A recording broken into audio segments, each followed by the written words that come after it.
Lily Martinez just wanted to survive the night at a party she clearly didn't belong in. She borrowed a jacket to fight the evening chill, a simple mistake.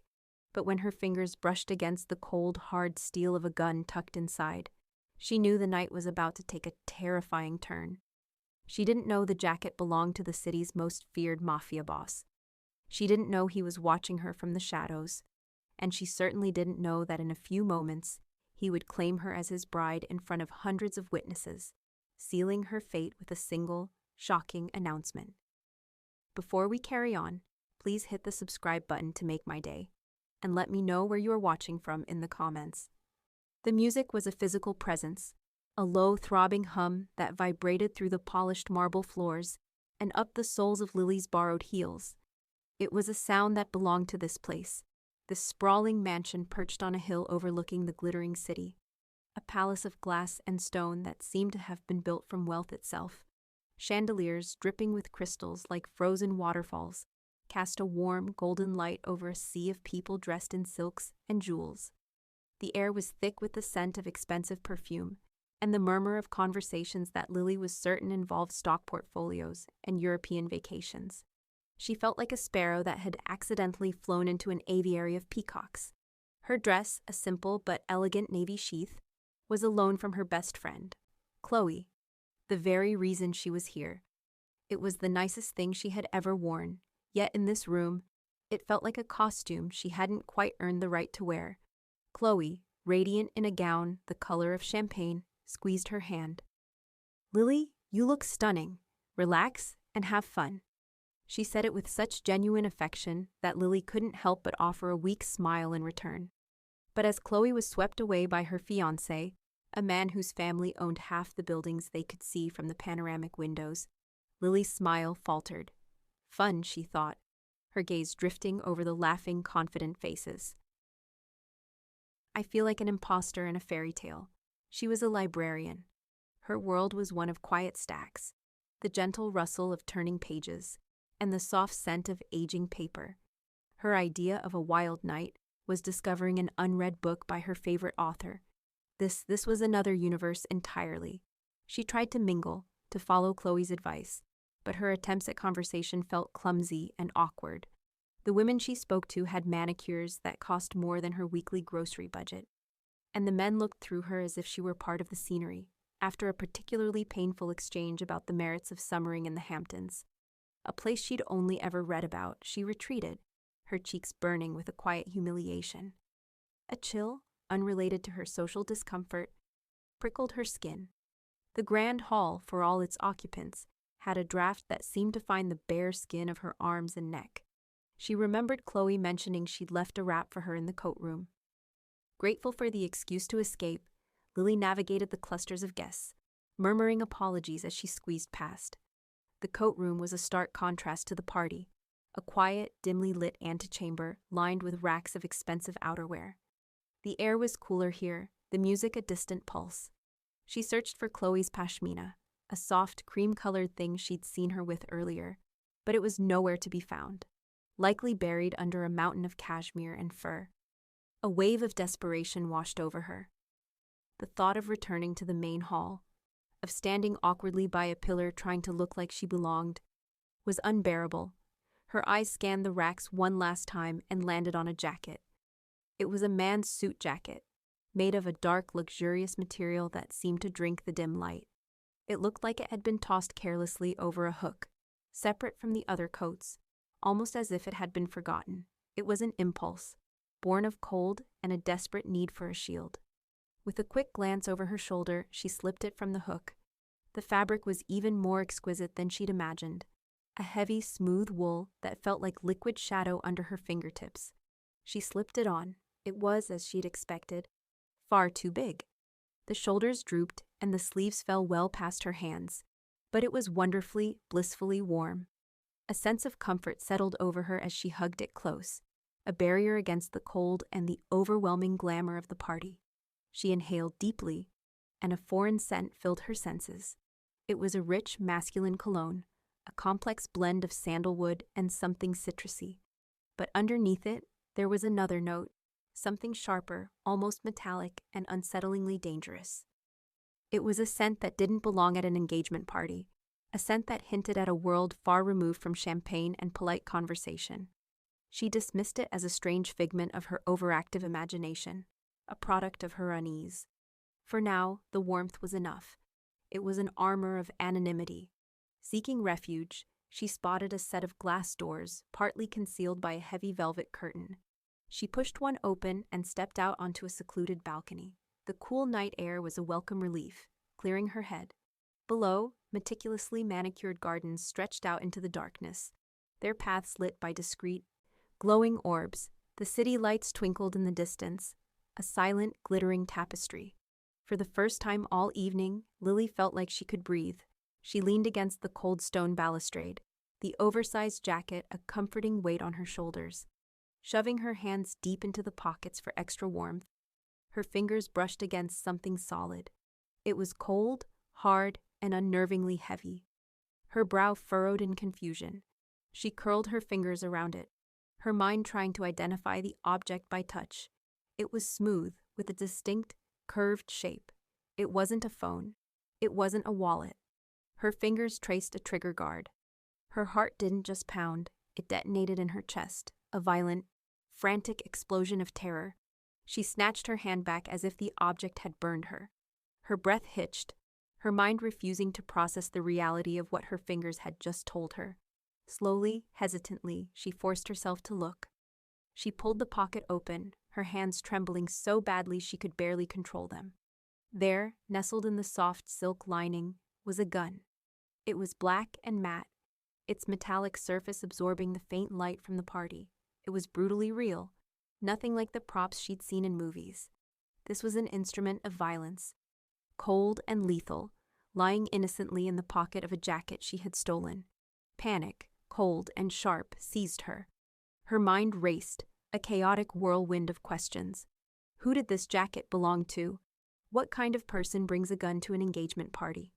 Her first instinct was to get rid of it, to throw the jacket, the gun, everything over the balcony and run. But she was frozen, paralyzed by a fear so profound it rooted her to the spot. Her fingerprints were on the gun now, her scent on the jacket. She was connected to it. Before she could force her limbs to move, before she could formulate a single coherent thought, a shadow detached itself from the deeper darkness at the far end of the balcony. A figure emerged, moving with a silent, predatory grace that made the hairs on her arms stand on end.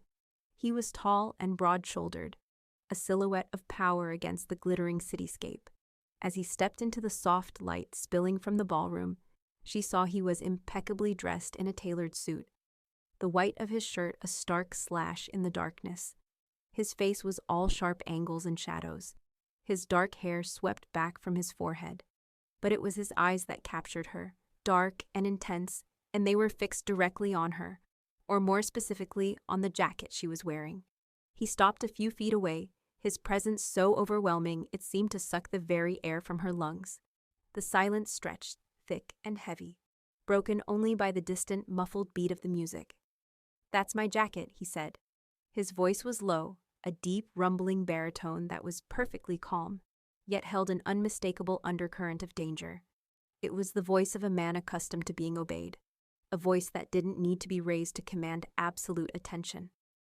Lily's own voice was a pathetic, stammering squeak. I was just borrowing it. I was cold." Her words tumbled out, nonsensical and inadequate.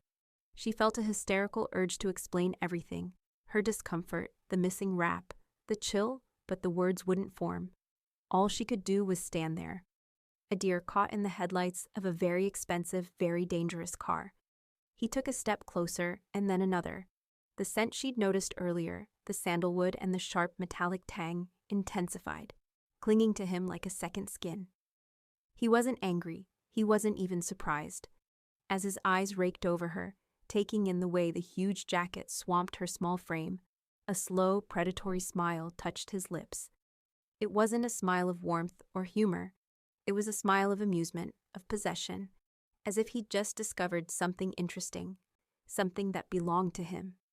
Lily felt a tremor of pure, undiluted fear. This was the man who carried a gun to a party. This was the owner of the jacket. This was Marco Santoro. The name clicked in her mind from whispered fragments of conversation she'd overheard, a name spoken with a mixture of fear and reverence. He didn't reach for the jacket. He didn't mention the weapon nestled in its pocket, though she knew with a sickening certainty that he knew it was there. Instead, his hand shot out and closed around her upper arm. His grip was like steel, firm and unyielding, yet not painful. It was a grip of ownership. "Come with me," he commanded, his voice leaving no room for argument. He turned and began to lead her back toward the glass doors, back toward the noise and the light of the party. Lily stumbled after him, her mind a complete blank. She was being pulled along by a man who radiated a palpable aura of power and violence, wearing his jacket with his gun still heavy in the pocket. The transition from the quiet balcony to the boisterous ballroom was jarring. Heads turned as they entered. Marco Santoro was not a man who went unnoticed.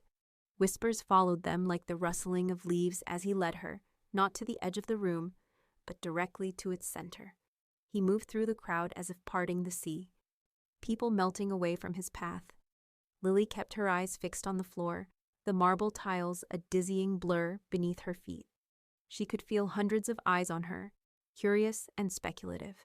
She could see Chloe's face in her peripheral vision, her expression a mask of confusion and shock. Marco stopped, his hand still clamped around her arm. He let the silence build, a master showman commanding his stage. Then, with his other hand, he tapped a glass with a spoon, the sharp, clear chime cutting through the din. The room fell silent. Marco's smirk widened. He looked down at Lily, his dark eyes glinting with a triumphant, possessive light that made her blood run cold. Then he addressed the silent, watching crowd, his voice booming with an authority that left no doubt as to who was in charge. "Everyone," he announced, his voice echoing slightly in the vast hall. "I have an announcement. I'd like you to meet my fiancée, Lily." A collective gasp rippled through the room. The silence that followed was absolute, a thick, heavy blanket of disbelief. Lily's head snapped up, her eyes wide with a horror that stole her breath. Fiancé? The word didn't make sense. It was a random string of syllables, a sound without meaning. She stared at him, her heart hammering against her ribs like a trapped bird. This had to be a joke, a cruel, twisted prank. But the look on his face was not one of jest. It was a look of deadly seriousness, of calculated victory. Her world, which had already been tilting, suddenly spun off its axis and shattered into a million unrecognizable pieces. She was trapped, frozen in the center of 100 staring eyes, bound to a dangerous stranger by a lie she couldn't comprehend and a jacket she should never have borrowed. The world went silent, then erupted. A roar of whispers, gasps, and nervous laughter filled the grand hall.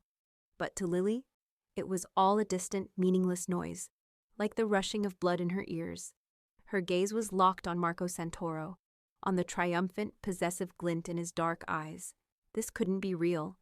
It was a nightmare, a surreal, waking dream from which she would surely jolt awake at any moment. But the grip on her arm was painfully real, an anchor holding her in the center of this swirling vortex of confusion and horror. He tugged her, a gentle but firm pull that her body obeyed before her mind could protest. He moved with purpose, parting the sea of stunned faces, his path clear and undisputed. She stumbled after him, a puppet on a string, her borrowed heels catching on the thick rug. She saw Chloe push through the crowd, her face a mask of disbelief and concern, her mouth forming Lily's name. But Marco's pace was relentless. They were out of the main hall and moving down a long, quiet corridor before anyone could intercept them. The journey to his home was a silent, terrifying blur. A black, sleek car was waiting for them, its engine purring softly in the cool night air. One of Marco's men, a mountain of a man in a dark suit, held the door open. Marco pushed her inside, his hand on the small of her back, before sliding in beside her. The door closed with a solid, final thud, sealing them in a cocoon of black leather and silence. The city lights streaked past the tinted windows, a river of fractured jewels, but Lily saw none of it. She was acutely aware of him, of the heat radiating from his body, of the scent of his cologne, now so familiar, so menacing. She pressed herself against the far door, trying to put as much distance between them as possible, The silence stretched, thick and suffocating, amplifying the frantic beat of her own heart. She had to say something, anything, to break this insane spell. "You can't do this," she finally whispered, her voice trembling.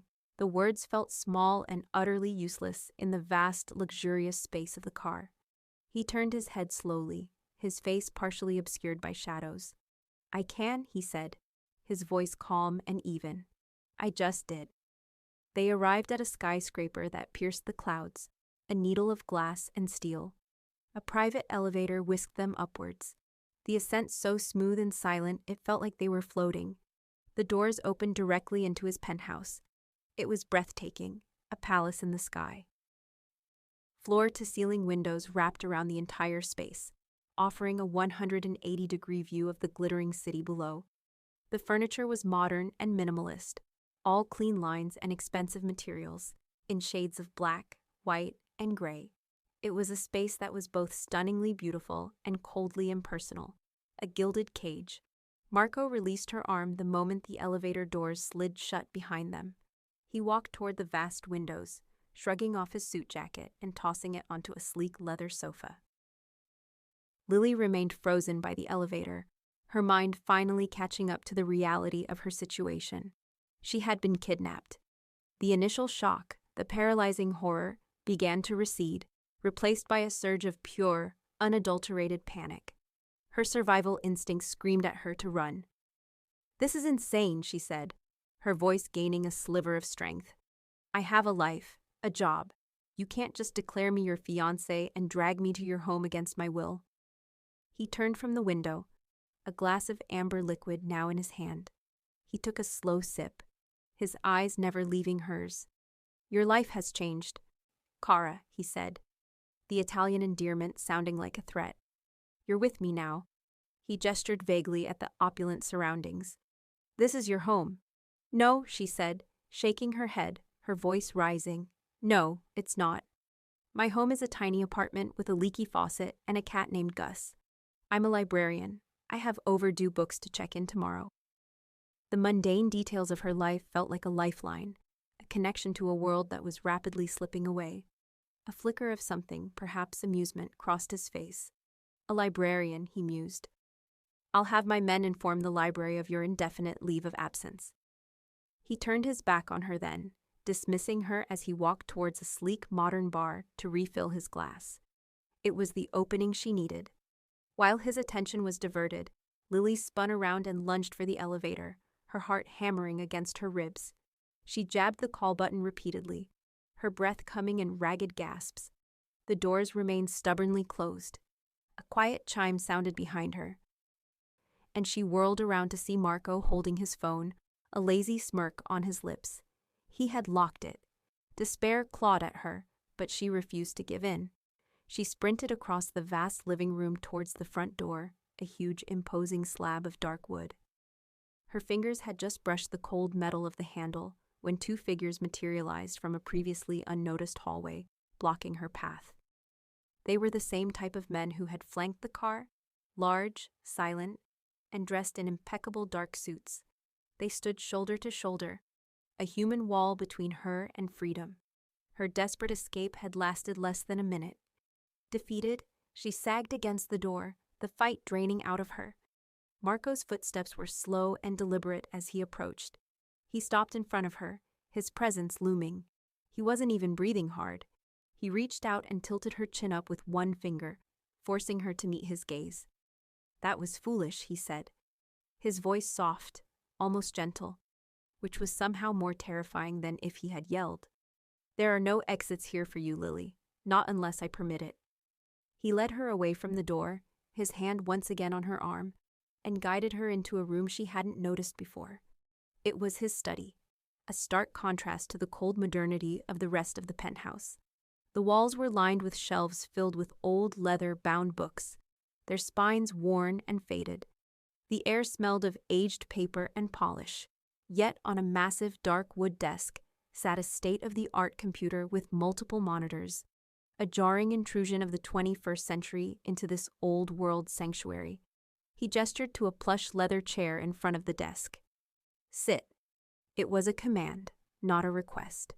Lily sat, her body moving on autopilot. He remained standing, leaning against the edge of his desk, the picture of casual dominance. He took another sip of his whiskey before he spoke.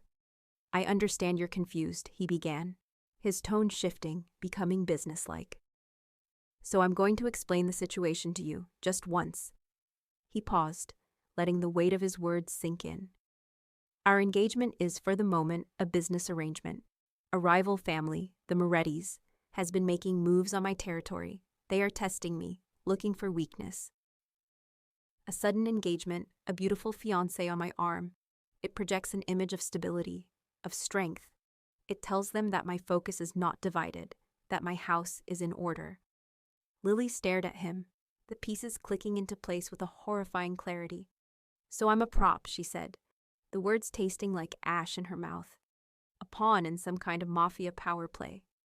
"A very beautiful pawn," he corrected, his eyes sweeping over her in a way that made her skin crawl. "You will play the part of my loving fiancé. You will be seen with me at galas, at dinners, at family functions. You will smile, you will look adoringly at me, and you will not cause any trouble. In return," he continued, his voice dropping, "you will have everything you could ever want. Clothes, jewels, cars, anything your heart desires. This penthouse will be your kingdom." He took a step closer, his voice becoming a low, dangerous murmur. "But if you try to run again, if you embarrass me in any way, there will be consequences. Do you understand?" Fear, cold and sharp, coiled in her stomach. But alongside the fear, something else was stirring, a hot, defiant anger. She was not a doll to be dressed up and displayed. She was a person with a life and a will of her own. She lifted her chin, meeting his gaze with a flicker of defiance she didn't know she possessed. "And what if I refuse?" His smile was slow and chilling. "You won't," he said with absolute certainty. "Because you are intelligent enough to realize that you have no other choice. Your old life is over, Lily. The sooner you accept that, the easier this will be for both of us." The days that followed were a surreal blend of luxury and imprisonment. Lily was a ghost in the opulent penthouse, wandering through its beautiful, empty rooms, the city spread out beneath her like a map of a world she could no longer access. Marco was often gone, disappearing for hours or even entire days, leaving her in the silent company of his guards and a housekeeper who spoke little English and looked at her with a mixture of pity and fear. Lily couldn't sleep. The silence of the penthouse at night was more oppressive than any noise. One night, after hours of tossing and turning in the ridiculously large and comfortable bed, she gave up. She slipped out of the room and padded silently down the hallway. A soft glow emanated from the living room. She found Marco there, standing in the exact same spot he had been on their first night. A glass of whiskey in his hand, staring out at the sea of city lights. For a moment, his guard was down. The ruthless Mafia boss was gone, and in his place was a man who looked utterly alone. The hard lines of his face were softened by the dim light, and in his eyes, she saw a flash of something she never would have expected. A deep, profound loneliness, a vulnerability that seemed completely at odds with the man who had stolen her life. He didn't seem surprised to see her. He simply turned his head slightly, acknowledging her presence. "Can't sleep?" he asked, his voice rough. She shook her head, hesitating in the doorway. "It's too quiet." He gave a short, humorless laugh. "You get used to it." He was silent for a long moment, his gaze fixed on the distant lights. "My father used to tell me that a man is safest when he's alone," he said, his voice distant, as if he were speaking to himself. "He said trust is a currency for fools. He learned that lesson the hard way." He took a long swallow of his whiskey.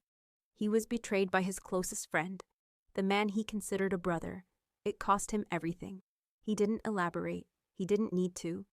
The brief, heavily redacted story hung in the air between them, a glimpse into a past that had forged him into the hard, ruthless man he was today. Lily found herself taking a tentative step into the room. She was still terrified of him, but for the first time, she saw that there was more to Marco Santoro than the monster she had imagined. There was a man, wounded and guarded, hiding behind a wall of power and intimidation. This realization didn't comfort her. It frightened her even more because it made him dangerously, terrifyingly human. The next morning, Marco announced that she needed a new wardrobe. "You cannot be seen in public dressed like a librarian," he stated, his eyes flicking over her simple jeans and t-shirt with disdain. He took her to a high-end boutique, the kind of place where the clothes were displayed like works of art and the price tags were discreetly hidden. A personal stylist, a woman with a severe haircut and an air of theatrical importance, descended upon them. "Mr. Santoro, a pleasure," she gushed, before turning her critical eye on Lily. "And this must be the lovely fiancée. We will have her looking like a queen in no time." For the next hour, Lily was treated like a doll. Dresses were held up against her, fabrics were draped over her shoulders, and colors were debated as if she weren't even there. The stylist pulled out a succession of flashy, revealing garments, dresses dripping with sequins and cut daringly low. "This dress is perfect for the gala," the stylist declared, holding up a fiery red creation that looked like it was made of liquid silk. Lily looked at the dress, then at her own reflection in the mirror. She saw a stranger, a woman being molded and shaped into someone she didn't recognize. The defiance that had flickered in Marco's study ignited again. "It's beautiful," she said, her voice quiet but firm. "But I think I prefer this one." She walked over to a rack that had been dismissed by the stylist and pulled out a dress.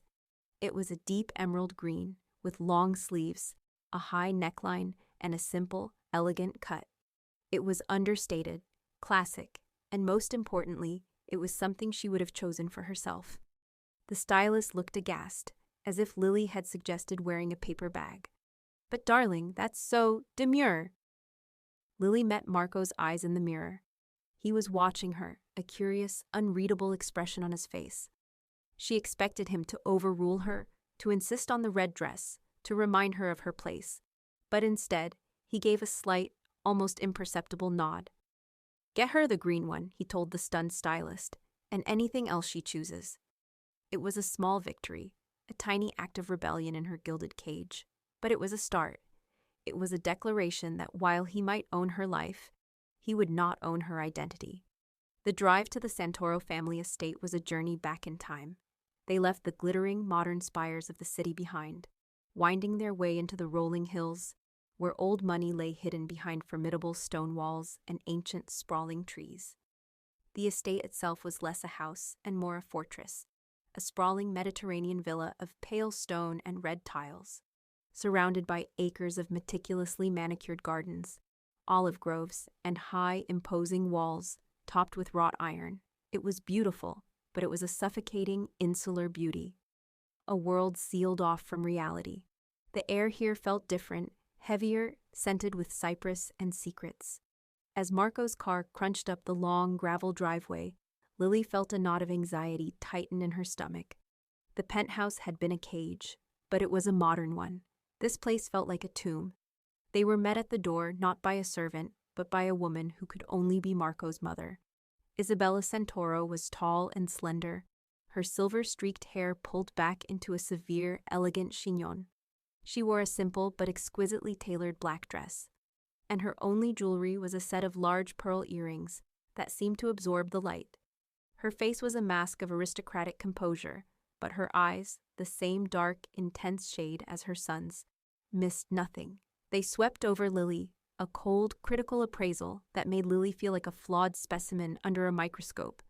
"Marco," Isabella said, her voice a low, cultured murmur. She kissed her son on both cheeks, a formal, bloodless gesture. Her gaze then returned to Lily, and the temperature in the grand, marble-floored foyer seemed to drop several degrees. "And this must be the girl."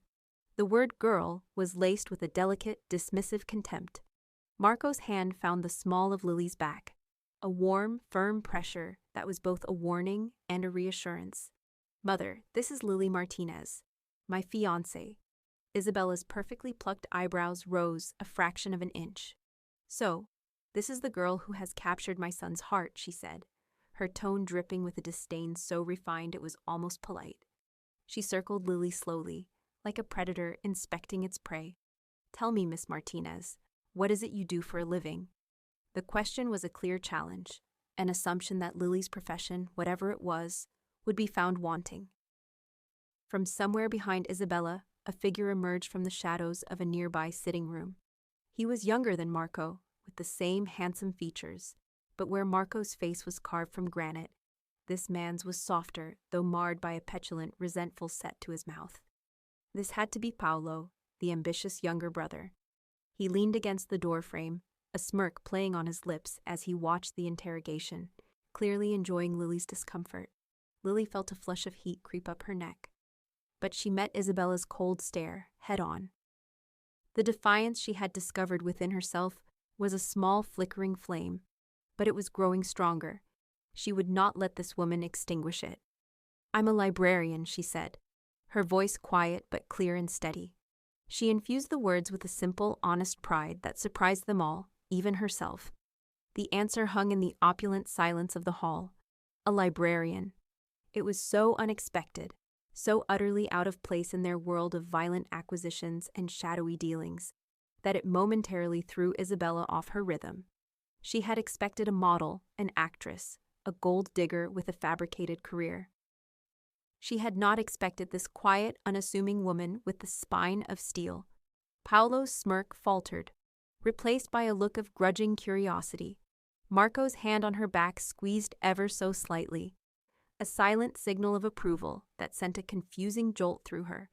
The meeting was a clear declaration of war, but Lily, armed with nothing but her own quiet dignity, had survived the first battle.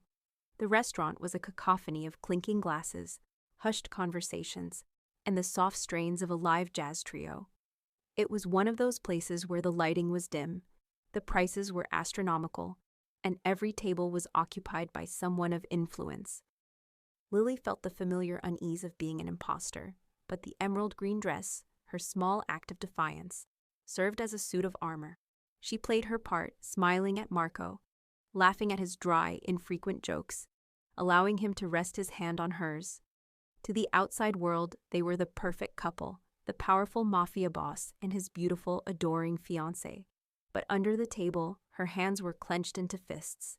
They were halfway through their main course when a man approached their table.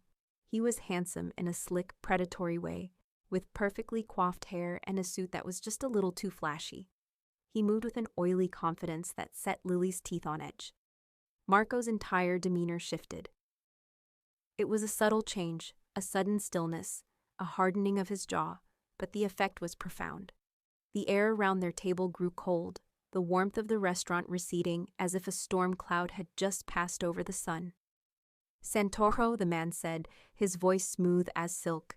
He ignored Lily completely, his eyes fixed on Marco. "I heard congratulations were in order. I didn't realize you were the marrying kind." "Moretti," Marco replied, his voice dangerously soft. He didn't stand. He didn't even lean forward. He simply sat there, a coiled spring of lethal energy. "What do you want?" The man, Moretti, finally allowed his gaze to slide to Lily. He gave her a slow, insolent smile that made her skin crawl. "I just wanted to offer my best wishes to the happy couple," he said, his eyes lingering on her face, her neck, her dress. A beautiful woman. It would be a shame if something were to happen to her. The city is so dangerous these days. The threat was veiled, wrapped in the guise of polite concern, but it was as clear as a gunshot in the quiet room.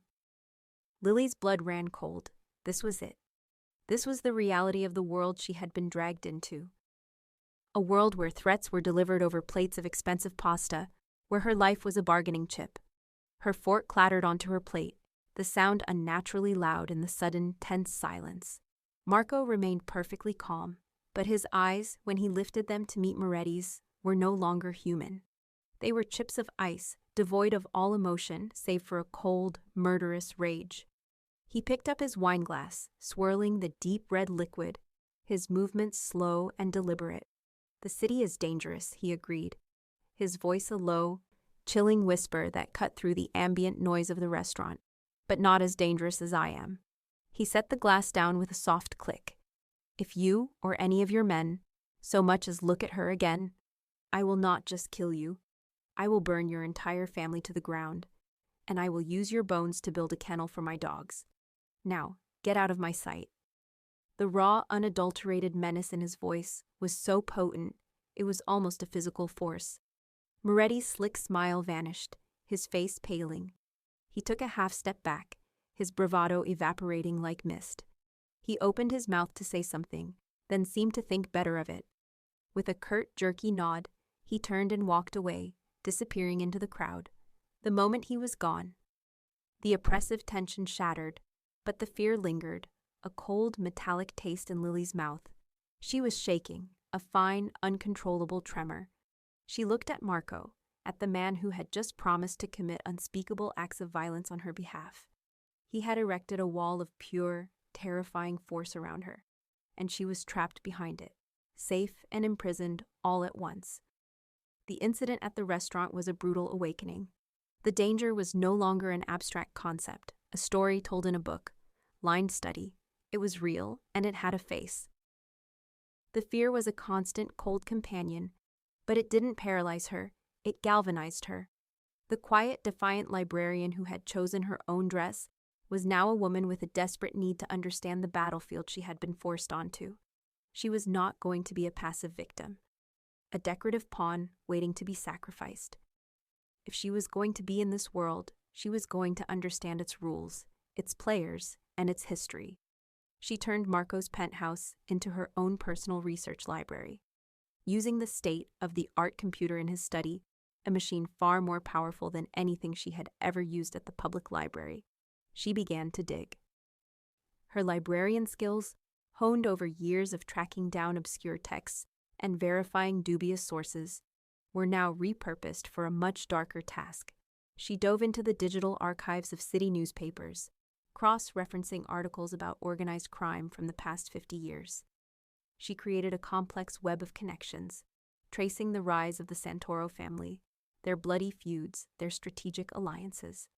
She learned about Marco's father, a man known for his cunning and his ruthlessness, and the suspicious circumstances of his death, officially ruled an accident but whispered to be a betrayal. She researched their rivals, especially the Morettis, mapping out their businesses, their territories, and their known associates. She was meticulous, creating encrypted files, saving articles, and building a database of information that would have been the envy of any crime reporter. She was no longer just Lily Martinez, the librarian. She was becoming a strategist. One evening, Marco returned to the penthouse earlier than usual. Lily was so engrossed in her work, tracing a complex network of shell corporations linked to the Moretti family, that she didn't hear him enter the study. She only realized he was there when his shadow fell across the monitor. She gasped, her heart leaping into her throat, and she instinctively tried to close the window on the screen, but it was too late. He had already seen it. His face, which had been relaxed, almost weary when he walked in, hardened into a mask of cold fury. "What do you think you're doing?" he demanded, his voice low and tight with anger. He strode around the desk, his eyes scanning the multiple monitors, taking in the names, the dates, the network charts she had so carefully constructed. His anger seemed to radiate from him in waves, making the air in the room feel thick and heavy. "This is not a game, Lily. This is not a novel for you to research." Lily stood up, her chair scraping against the floor. Her fear was a frantic bird beating its wings against her ribs, but she forced it down. She would not cower, not anymore. "You made me a part of this world, Marco," she said, her voice shaking slightly but holding firm. "You put a target on my back. The least you can do is let me understand who is holding the gun." She gestured to the screens, to the hours of painstaking research. "I'm not your doll, Marco. I'm not some brainless accessory you can dress up and parade around. If I'm going to be your fiancée, if I'm going to stand by your side while men like Moretti threaten my life, then I deserve to know why. I deserve to know everything." The argument that followed was a storm, a clash of two powerful wills in the confines of the book-lined study. Marco's anger was a terrifying force, the controlled rage of a man who was used to absolute obedience. He saw her research as a transgression, a dangerous meddling in affairs that were far beyond her comprehension. But Lily's defiance was a force to be reckoned with as well. It was the quiet, unyielding strength of someone who had been pushed too far, who had nothing left to lose. She refused to back down, meeting his anger with a logic and a passion that he had not expected. The heated words flew between them, a volley of accusations and justifications, until they were both breathless, standing on opposite sides of the massive desk, the digital evidence of her transgression glowing between them. The storm broke as suddenly as it had begun. Marco stared at her, his chest rising and falling heavily, his anger slowly receding, replaced by something else. Something she couldn't quite decipher. It was a look of frustration, of anger, but also of grudging respect. He who ruled his world through fear and intimidation had just been challenged by a librarian, and she had not flinched. He ran a hand through his hair, a gesture of profound exasperation, and let out a long, slow breath. The argument had led not to punishment, but to an unexpected, fragile breakthrough. He walked over to the bar in the corner of the study and poured 2 glasses of whiskey, a silent admission that their previous dynamic was no longer sustainable. He handed one to her, his fingers brushing against hers. The brief contact sent a spark of electricity through her, a confusing mix of fear and awareness.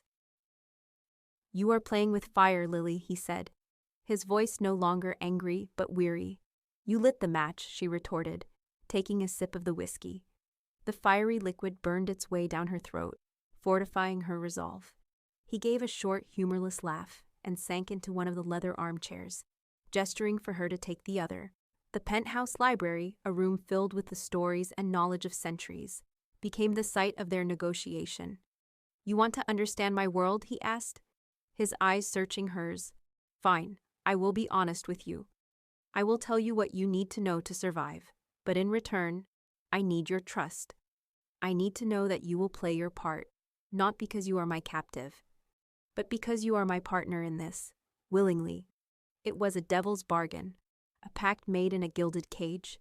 He was offering her knowledge, a shield against the darkness, but in return, he was asking for a piece of her soul.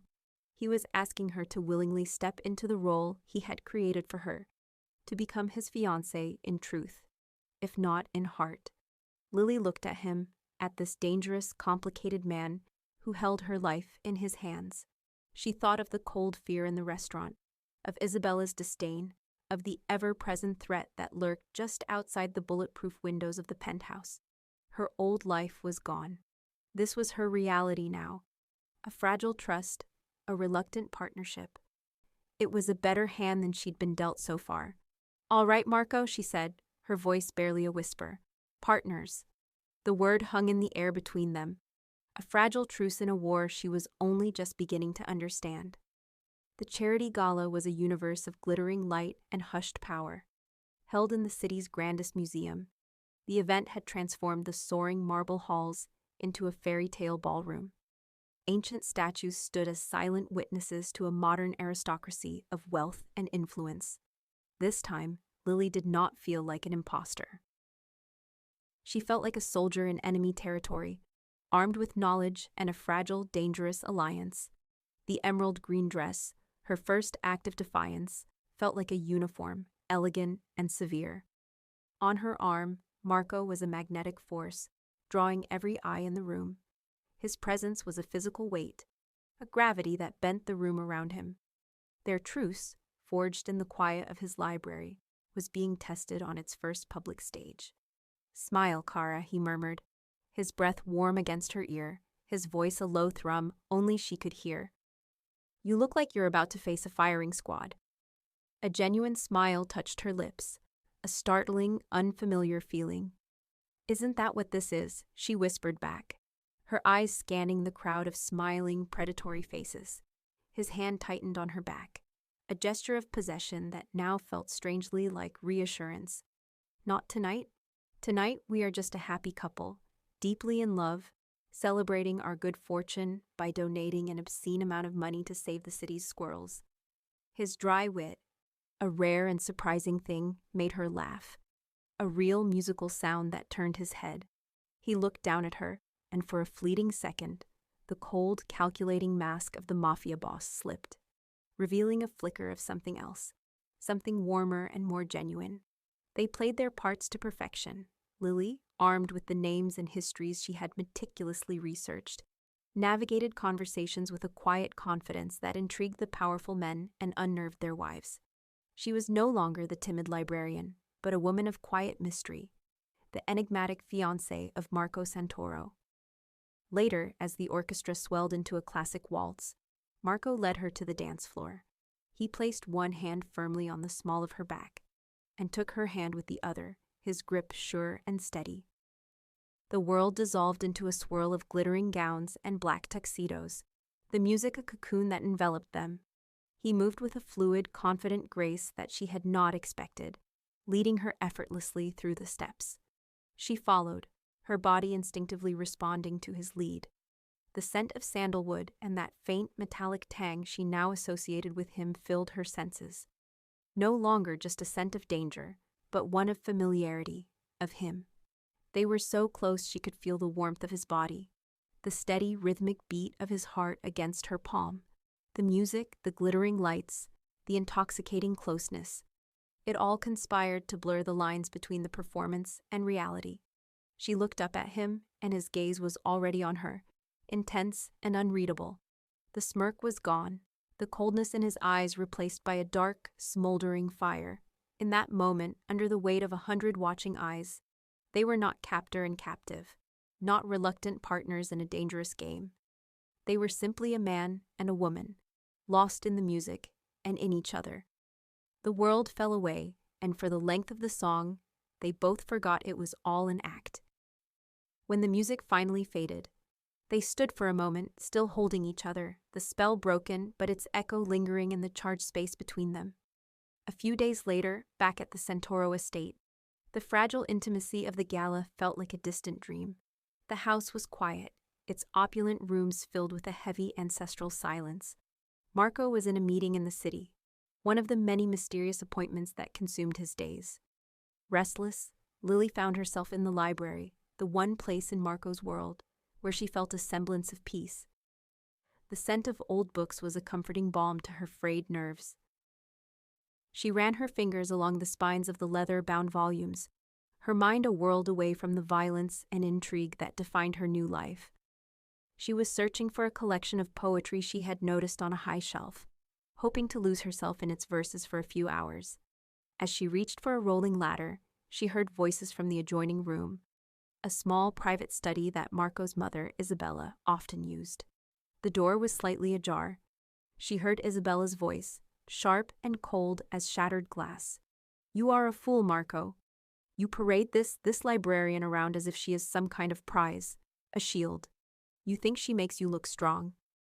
Lily froze, her hand hovering in the air. She knew she should walk away, that eavesdropping was a dangerous game in this house, but she was rooted to the spot. Marco's voice replied, his tone low and weary. "Mother, we have been over this. It is a necessary precaution." "A precaution?" Isabella's laugh was a brittle, ugly sound. "You are repeating the same mistakes your father made. He was a great man, a powerful man, but he had one fatal weakness, sentiment. He trusted the wrong people. He let his heart cloud his judgment. And look where it got him. In a coffin, buried under 6 feet of dirt, while his enemies laughed." "Do not speak of my father." Marco's voice was a low growl, laced with a pain so raw it made Lily flinch. "I will speak of him." Isabella's voice rose, cracking with a long-buried grief and rage. "I will speak of the man you failed. You were there that day, Marco. You were with him. You were supposed to protect him, your own father. But you were weak. You hesitated. And because of your weakness, he died. His blood is on your hands as much as it is on the hands of his enemies." The silence that followed was absolute, a void that seemed to suck all the air from the room. Lily pressed a hand to her mouth, her heart aching for the man in the other room. She could almost feel the weight of his mother's words, the crushing burden of a guilt he had clearly carried for years. The ruthless exterior, the cold, calculating eyes, the walls he built around himself. It was all a shield, not just against his enemies, but against a deep, profound pain and a guilt that had been festering for years. Her feelings for him, a confusing maelstrom of fear, anger, and a reluctant, dangerous attraction, suddenly coalesced into something new, something deeper and far more complex. It was empathy. It was a painful, heartbreaking understanding. She no longer just saw the monster, she saw the wounded man beneath.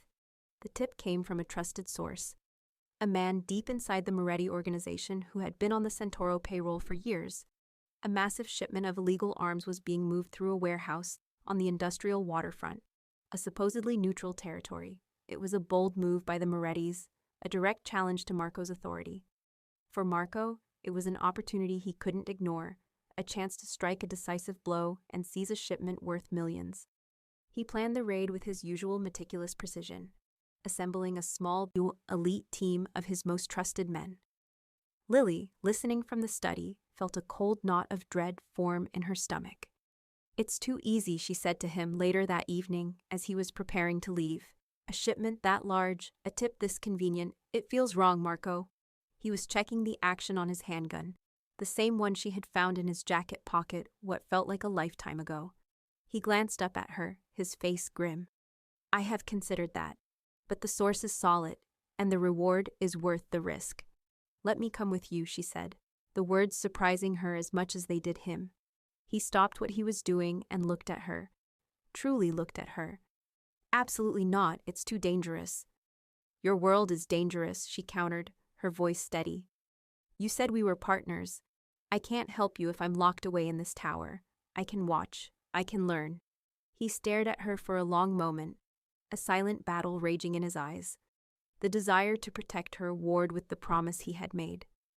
Finally, with a heavy sigh, he relented. "Fine, but you will stay in the car. You will not move. You will not make a sound. And the second things go wrong, my driver has orders to get you out of there." "Do you understand?" She nodded, her heart hammering against her ribs. The warehouse was a vast, cavernous structure of corrugated metal and grime, smelling of rust and stagnant water. Marco's men, shadows in the darkness, moved into position, their efficiency a testament to their training. Lily sat in the back of the armored sedan, parked a block away, her eyes glued to the dark, silent building. Marco and his team slipped inside through a side entrance. The minutes ticked by, each one an eternity. The silence was absolute, unnerving. Then, the night exploded. It wasn't the sound of a few gunshots. It was the deafening roar of automatic weapons, a terrifying, sustained barrage of gunfire coming from all sides of the warehouse. It was a trap, a brutal, perfectly executed ambush. Lily's driver, a stoic man named Leo, cursed under his breath and started the engine, his hand reaching for the gear shift. "No," Lily screamed, grabbing his arm. "We can't leave him." Before Leo could respond, the side door of the warehouse burst open and Marco stumbled out, half dragging one of his injured men. He was firing his handgun behind him, providing cover as another of his men emerged. Then Lily saw him, a figure standing on a second-story catwalk inside the warehouse, illuminated for a split second by the muzzle flashes. He wasn't firing at the Morettis. He was firing down at Marco's men. It was Paolo. A look of pure, venomous hatred was on his face. He had made a deal with the Morettis to get rid of his own brother and take over the family. The world seemed to move in slow motion. Marco shoved his injured man towards the car, shouting at Leo to go. He turned to provide more cover, and a bullet slammed into his side, spinning him around. He grunted in pain, stumbling, but he didn't fall. He raised his weapon again, his eyes scanning the darkness, not for his enemies, but for her. He saw the car, saw her face in the window, and his expression hardened with a desperate urgency. He began to run towards them, a limping, staggering gait, as bullets chewed up the asphalt around him. Leo didn't need to be told twice. He slammed the car into gear, the tires squealing as he sped towards Marco. The back door flew open as they reached him, and he practically fell inside, landing heavily on the floor of the car. "Go," he roared, slamming the door shut as Leo accelerated, leaving the chaos of the firefight behind them. They careened through the dark, empty streets, the sound of sirens growing in the distance. Marco was slumped against the seat, his face pale and beaded with sweat, his hand pressed tightly against his side. Blood, dark and slick, seeped through his fingers. Lily scrambled over the seat, her mind numb with shock and terror. She ripped a piece of fabric from the hem of her own expensive dress, pressing it against the wound. "We need to get you to a doctor," she said, her voice trembling. He shook his head, his breathing ragged. "No doctors, no hospitals," he rasped, his eyes scanning the dark streets behind them. "Paolo will have them all covered. We can't trust anyone." He looked at her then, his eyes dark with pain but clear and focused. No one. They were on the run, hunted by the Morettis, by the police, and now by their own family. The gilded cage had been shattered, and they had been thrown into the cold, unforgiving streets, with nothing but each other. The city bled away behind them, the glittering spires of wealth and power dissolving into a smear of neon, and then into the gritty, anonymous darkness of the suburbs. Leo drove with a grim, focused intensity, his eyes constantly checking the mirrors, his knuckles white on the steering wheel. In the back, the world had shrunk to the confines of the armored sedan, to the scent of blood and fear and the ragged sound of Marco's breathing. Lily knelt on the plush floor, her makeshift bandage already soaked through with a terrifyingly deep crimson. The bullet had gone clean through his side, a fact he'd managed to ascertain with a pained, clinical detachment that frightened her more than a scream would have. The immediate danger was blood loss and infection. "There," Marco rasped, his voice tight with pain. He pointed a trembling finger towards a flickering neon sign ahead. It read, "Crossroads Motel," with a few of the letters dark, so it looked more like C. Os Odes Hotel.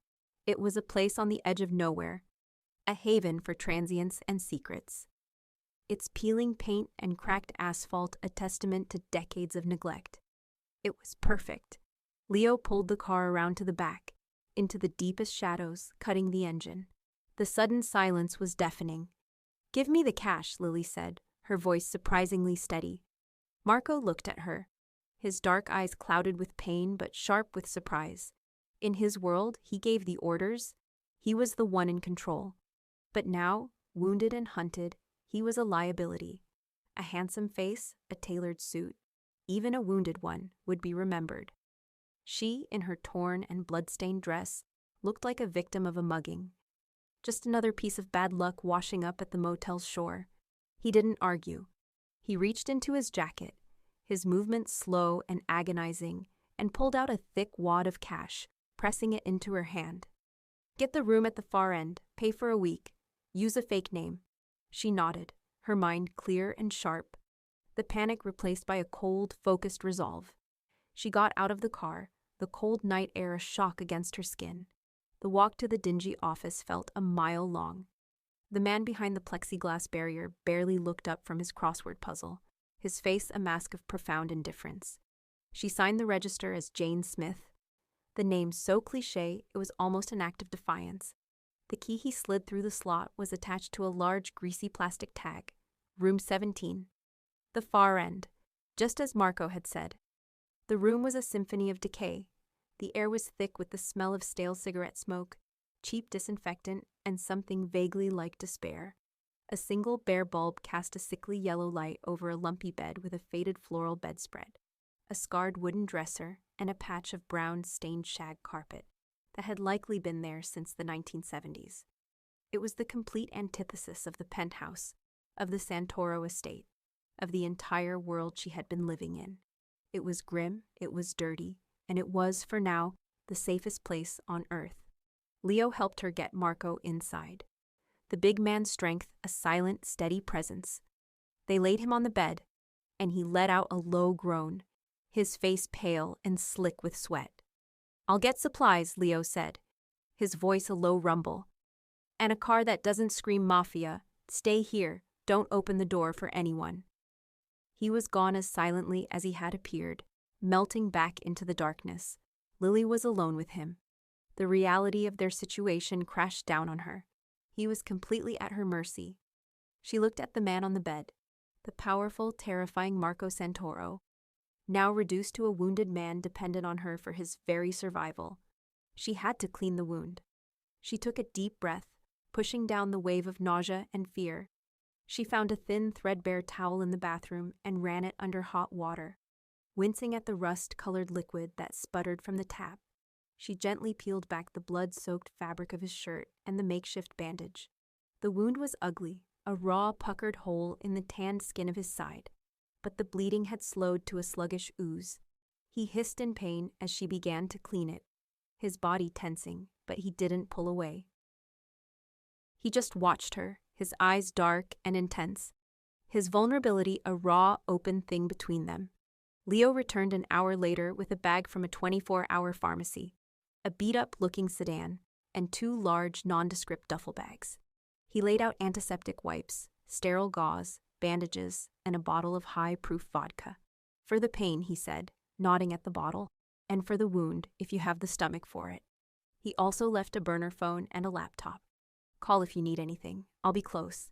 And then he was gone again. Lily worked in silence, her hands surprisingly steady as she disinfected and bandaged the wound. Marco took a long pull from the vodka bottle, his knuckles white, but he didn't make a sound. When she was done, she helped him out of his ruined clothes and into a cheap gray sweatshirt and sweatpants from one of the duffel bags. She did the same, changing out of her ruined gala dress and into a similar anonymous outfit. The glamour and the power had been stripped away, leaving them as nothing more than a man and a woman in a run-down motel room, bound by shared danger. The walls between them, built of fear and power and circumstance, were crumbling with every shared painful breath in the stale, quiet air. For 2 days, they existed in the suffocating confines of room 17. The world outside ceased to exist. Lily ventured out only once, late at night, to a brightly lit, all-night supermarket a few miles away. She moved through the aisles like a ghost, her head down, her senses on high alert. She bought bottled water, bread, peanut butter, and more medical supplies, paying with the cash Marco had given her, acutely aware of every security camera, every lingering glance. She was learning a new kind of currency, the currency of anonymity. By the 3rd night, the silence in the room had become a living entity, thick and oppressive. Marco was stronger, the color returning to his face, but the forced inactivity was wearing on him. He paced the small room like a caged tiger, his movements still stiff with pain. The stale peanut butter sandwiches tasted like sawdust in Lily's mouth. I need air, he said finally, stopping in front of the grimy window and staring out at the empty parking lot. And real food. It's too risky, she said, her voice a low whisper. It's more risky to lose our minds in here, he countered. He looked at her, and in his eyes, she saw not a command, but a plea. Please, Lily, just for an hour. They found a diner a few towns over, a classic chrome and neon relic that hummed with a quiet, late-night energy. The smell of coffee and frying bacon was a welcome assault on their senses. They slid into a booth in the back corner, the cracked red vinyl cool against their skin. For a few precious moments, under the buzzing fluorescent lights, they were not a mafia boss and his captive fiancée on the run. They were just a man and a woman sharing a late-night meal. The waitress, a middle-aged woman with a kind, tired face, poured them coffee without a second glance. Here, they were invisible. I used to come to places like this with my dad, Lily said softly, staring into her coffee cup. After my mom left. We didn't have much money, so on Friday nights, he'd take me out for a grilled cheese and a milkshake. It was the best day of the week. She smiled at the memory, a sad, sweet curve of her lips. Marco was silent for a long moment, watching her. I never knew my mother, he said, his voice so low she had to lean in to hear him. She died when I was born. My father, he wasn't the type to go out for milkshakes. He picked up a sugar packet, turning it over and over in his fingers. He gave me a book once for my 10th birthday, The Count of Monte Cristo. He told me it was the only book I'd ever need. It was about revenge and patience and how to destroy your enemies from the inside out. That was my education. Lily looked at the man across from her, at his strong, capable hands, now toying with a simple sugar packet. She saw the 10-year-old boy, alone with a book about revenge, and her heart ached with a profound sadness. What did you want to be before? She asked gently. Before all this? He gave a short, humorless laugh. It doesn't matter, that life was never an option. But he answered her anyway, his gaze fixed on the window, on the dark, empty highway outside. An architect, he said, the word almost a whisper. I wanted to build things, cathedrals, museums, things that would last. Instead, He looked down at his hands, at the faint scars that marred his knuckles. I learned how to tear things down. In that moment, in the quiet hum of the late-night diner, Lily saw him. Not Marco Santoro, the feared Mafia boss, but the man he could have been, the boy who wanted to build cathedrals. And Marco looked at her honest, open face, at the quiet strength that had saved his life, and he saw a world he had only ever glimpsed from behind bulletproof glass. A world of grilled cheese sandwiches and Friday nights with your father. A world of simple, uncomplicated happiness. A world he could never have, but now, with a desperation that terrified him, he desperately wanted. Back in the motel room, the air was different. The emotional intimacy of the diner had followed them. A fragile, shimmering thread in the darkness. The space between them was no longer filled with fear or tension, but with a new, unspoken understanding. He reached for her, his hand gently cupping her face, his thumb stroking her cheek. She didn't flinch. She didn't pull away. She leaned into his touch, her eyes fluttering shut. The kiss was nothing like she had imagined. It wasn't brutal or possessive. It was tender, questioning, a desperate, searching connection in the dark. It was a kiss of shared loneliness, of shared danger, of two broken people finding a moment of solace in each other. It was not just passion that followed, but a desperate, clinging tenderness. In the sterile, anonymous motel room, they sought to reaffirm life in the face of death, to find warmth in the cold shadow of their reality. In the quiet aftermath, lying tangled together under the thin, worn blanket, the last of their walls crumbled into dust. "I never meant for any of this to happen," he whispered into her hair, his voice thick with an emotion she had never heard from him before. "The jacket, the announcement, dragging you into this hell. But I'm not sorry I found you." "Lily?" She tilted her head back, looking up at his face softened by shadows and sleep. The fear she had lived with for so long was gone, replaced by something far more powerful, far more terrifying. "I was so scared of you," she confessed, her voice barely audible, "but I'm more scared of losing you." The confession hung in the air, a truth as undeniable as the steady beat of his heart beneath her ear. But the dawn brought with it the harsh light of reality. Their stolen moments of peace could not last. Paolo and the Morettis were not just going to give up. They were being hunted, and their time was running out. "We can't hide forever," Marco said, his voice once again holding the familiar steel of command, though his eyes, as he looked at her, were softer. He sat at the small, wobbly table, the burner phone and laptop in front of him. "It's time to stop running and start fighting." He began to make calls, his voice low and urgent, speaking in a rapid, coded Italian. He was reaching out, testing the waters, finding the few men who were still loyal to his father's legacy, men who would never accept Paolo, a kinslayer who had sided with their enemies. While he rallied his ghosts, Lily opened the laptop. The research she had done in the penthouse felt like a lifetime ago, but the information was still sharp and clear in her mind. "You said Paolo made a deal with the Morettis," she said, her fingers flying across the keyboard. "He must have offered them something more than just your territory, something valuable enough to risk a war for." She dove back into the digital rabbit hole, her librarian skills honed to a razor's edge. She cross-referenced her old files with new information, searching for any recent, large-scale acquisitions by Moretti front companies. And then she found it. A newly formed logistics company, Viridian Global Shipping, had just secured a massive exclusive contract to manage all shipping and receiving for the city's new port expansion project. It was a $1.2 billion contract, a gateway to controlling the flow of nearly all goods, legal and illegal, on the entire eastern seaboard. And the final signatory on the contract, representing a silent partner, was a holding company she traced back not to the Morettis, but to Paolo Santoro. That was his price. He hadn't just sold out his brother, he had sold out his family's future for a seat at the Morettis table. But as she dug deeper into Viridian's corporate structure, she found the weakness. The company's financing was a complex web of offshore loans, but the primary underwriting bank was based in Switzerland and was known for its strict anti-money laundering compliance. They had clearly been fed false information about the source of Viridian's capital.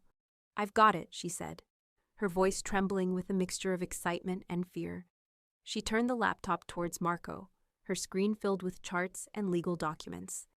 "This is their leverage. This is their weakness." Marco looked at the screen, his eyes scanning the information.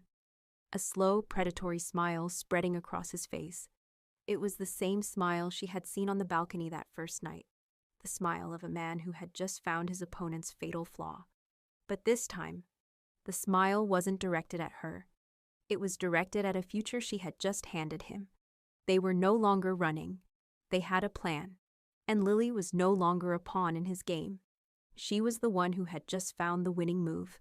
The return to the Santoro estate was a silent, nerve-wracking journey into the heart of the storm.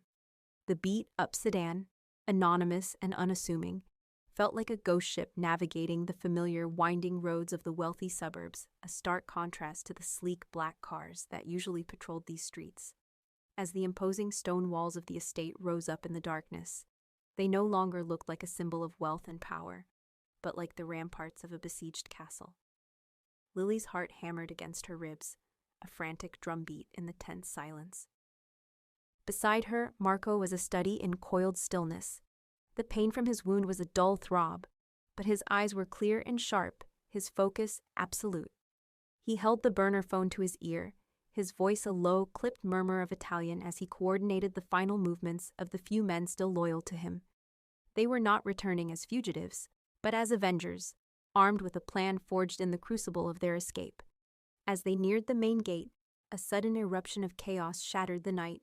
Headlights flashed, horns blared, and the sound of a minor but very loud car crash echoed through the trees. It was Leo, creating the diversion exactly as planned.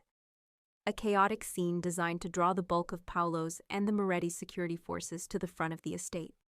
It was the opening they needed. Marco's driver took a sharp turn down a narrow, unlit service road that Lily had discovered on the estate's original blueprints, a forgotten path overgrown with weeds. The car bumped along the track, its headlights off, until they reached a small, hidden postern gate in the rear wall. Two of Marco's men, shadows in the darkness, materialized from the trees, their faces grim and determined. They were in. They moved through the manicured gardens like wraiths. The familiar scent of night, blooming jasmine now laced with the metallic tang of imminent danger. Lily's research had given them a detailed map of the estate's security blind spots, and they used them to perfection, slipping past cameras and motion sensors until they reached a service entrance to the main house. Inside, the mansion was eerily quiet. The distant shouts from the front gate a muffled, meaningless noise. Every painting on the wall, every polished piece of furniture, felt alien and hostile. This was Paolo's house now, and they were the intruders. Marco led the way, his gun in his hand, his movements fluid and silent despite his injury. He was a predator in his own home. Their destination was the security room, the estate's high-tech nerve center, located in the basement. Lily's fingers trembled as she entered the passcode she had memorized from the security schematics, the soft click of the lock sounding like a gunshot in the silence. The room was a cocoon of glowing screens, a stark, modern contrast to the old-world opulence of the rest of the house. Dozens of monitors displayed live feeds from every corner of the estate. On one, Lily could see the main hall, where Paolo and the Morettis were gathered, their faces a mixture of annoyance and arrogance as they waited for the disturbance at the gate to be resolved. They had no idea the real threat was already inside. Lily took a deep breath and sat down at the main console. This was her battlefield. Her fingers flew across the keyboard, her movements sure and precise. She was no longer the frightened librarian who had stumbled into this world. She was an active, willing combatant. With a few keystrokes, she initiated a full security lockdown. Heavy steel shutters slammed down over the windows and doors of the main hall. The sound of their descent, a thunderous declaration of war. On the monitor, she saw the looks of shock and confusion on their faces, which quickly turned to panic. They were trapped, but that was only the beginning. Lily opened a file on the desktop, a data packet she had prepared with meticulous care. It contained everything: the contracts for the port deal, the evidence of Viridian Global Shipping's fraudulent financing, the offshore bank records that tied it all directly to Paolo and his deal with the Morettis. With a final, decisive click of the mouse, she sent it. The information blasted out through a secure, encrypted channel to the heads of the other 5 major crime families in the city, and, more importantly, to the International Compliance Division of the Swiss bank that had underwritten the entire deal. It was a digital bomb, and she had just lit the fuse. Checkmate. Upstairs, all hell broke loose. The lockdown and the sudden influx of damning information turned the meeting into a pit of vipers. The Morettis, their billion-dollar deal now exposed as a fraud, and their alliance with a traitor laid bare for the entire underworld to see, turned on Paolo, their faces contorted with rage.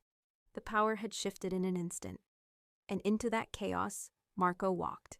He entered the main hall not through the main doors, which were sealed, but through a hidden service panel behind a tapestry, an entrance known only to the head of the Santoro family. He stood there, flanked by his 2 loyal men, his gun held loosely at his side, no longer a fugitive, but the rightful king returning to his court. The room fell silent. The Morettis and their men backed away, their hands raised in a gesture of surrender. Their fight was not with him. Their plans were in ashes, their reputation shattered. All eyes were on the 2 brothers. Paolo stared at Marco, his face a mask of disbelief, hatred, and dawning terror. "You," he spat, his voice trembling. "You should be dead." "I'm not," Marco said, his voice quiet, yet it carried across the vast hall, heavy with the weight of betrayal. He walked slowly towards his brother, his footsteps echoing on the marble floor. "You sold our family's legacy. You sold our father's name. For what? A seat at their table?" He gestured with his gun towards the Morettis, who now looked at Paolo with undisguised contempt. "He gave you everything," Paolo screamed, his composure finally shattering. "I was always in your shadow, always second best. It was my turn." Marco stopped a few feet from him. The pain in his eyes was ancient, a wound far deeper than the bullet hole in his side. He thought of his mother's words, of the cycle of violence that had consumed his father, of the life he now wanted with Lily. He raised his gun, and for a heart-stopping moment, Lily, watching from the security room monitor, thought he was going to pull the trigger, but he didn't. He looked at his younger brother, at the pathetic, resentful man he had become, and he lowered his arm. "Death is too easy," Marco said, his voice filled with a cold, weary finality. "You will live with your dishonor. You are no longer a Santoro. You are nothing. Get out of my house." He turned his back on Paolo, the ultimate act of dismissal. The Morettis, seeing their chance to escape the debacle, dragged the now sobbing, broken Paolo with them as Marco's men opened a single door, allowing them to slink away into the night. The silence that descended on the hall was profound. The threat was neutralized. The adrenaline faded, leaving behind a bone, deep exhaustion, and the bitter taste of a victory that felt more like a funeral. Marco stood alone in the center of the vast, opulent room, the undisputed head of the Santoro family once more. But as he looked around at the gilded furniture, the priceless art, the trappings of his immense power, he felt nothing but a hollow emptiness. The power he had fought so hard to reclaim now felt like a cage of his own making. Lily came and stood beside him, her hand finding his. He squeezed it. A silent acknowledgement of the truth that now lay bare between them. He had won his kingdom, but he had almost lost his soul. Later, when the house was quiet and his men had secured the estate, they found themselves on the balcony, the same one where he had first found her wearing his jacket. The city lights glittered below, a silent, indifferent audience to their final act. The cool night air was a balm, washing away the scent of blood and betrayal. Marco turned to her, his face etched with a weariness that went beyond the physical. "You never asked for this life, Lily," he said, his voice soft. "You deserve to be happy, to be safe. You are free to go. I will give you enough money to go anywhere, to do anything. I will ensure your safety, and you can return to your old life." He was offering her an escape, the one thing she had desperately wanted from the very beginning. Lily looked out at the city, at the life that was no longer hers. The quiet library, the leaky faucet, the cat named Gus. It all felt like a story about someone else. She turned back to him, to this dangerous, complicated man she had come to love. "My old life is gone," she said, her voice clear and strong. "You're my life now, Marco." A flicker of hope, of relief crossed his face, but she held up a hand, stopping him. "But not this." She gestured around them. At the grand house, the city that lay at their feet, the entire world of violence and fear that he commanded. "I don't want this life. I want us. Just us." It was the ultimate choice, the final bargain. She was not just choosing to stay, she was demanding that he change. She was asking the man who tore things down to learn how to build again. He looked at her, at the incredible woman who had seen the monster in him and had not run, who had faced down his enemies with a courage he had never witnessed before. He thought of the boy who wanted to build cathedrals. He thought of a future he had never believed possible. A slow smile touched his lips, a genuine smile that reached his eyes, transforming his face. "Just us," he agreed, his voice thick with emotion.